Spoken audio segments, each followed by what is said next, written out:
Syntax errors can be very annoying, but most of the time they're not that hard to fix. Let's add a simple syntax error. Here in app.js, let's simply remove the t in const. Now all of a sudden, this is an invalid keyword. It doesn't exist, it's not a keyword. And we already get some help in the IDE, which is showing us something is wrong here. Now if we hover over this, we see that a semicolon is expected, and actually this is not that helpful. This is simply because Visual Studio Code thinks that this is a variable, and since we have a variable in the same line, we should close this with a semicolon. And now it actually doesn't show an error. But let's save this, and let's try running our app with npm start without that semicolon being added. And you will see it right away crashes, and in there we see unexpected identifier cons server.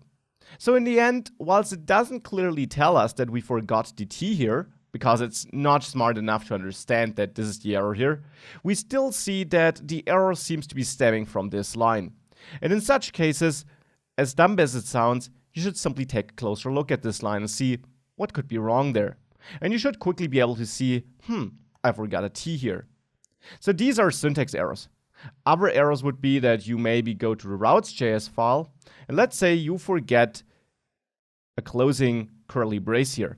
Now again, Visual Studio Code does complain and does show an error over there. If we jump there, we see at the end that the closing curly brace is expected. Now it's not expected at this point where it's showing this message, but it's expected somewhere in the file. And whilst it can be cumbersome, you should then check your block statements, like this if statement, and see if they're all closed correctly.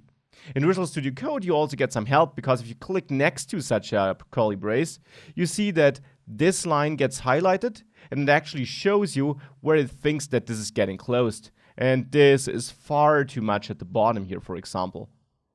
Again, if you run this, you will see that it crashes. And there you also see unexpected token, and it points us at route.js, and then you see the line number 2. So here it points us at line 52, and it basically shows us the same place as Visual Studio Code, which is the wrong place.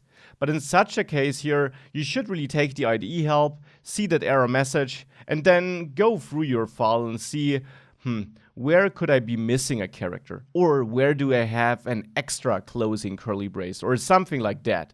And eventually, you should be able to find this error and therefore, of course, fix it.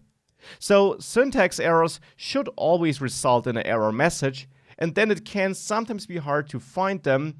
Often it's like a typo, a mistyped variable name of a variable that therefore doesn't exist, or missing or extra characters. But you can find them, and it just takes some time to go through your file.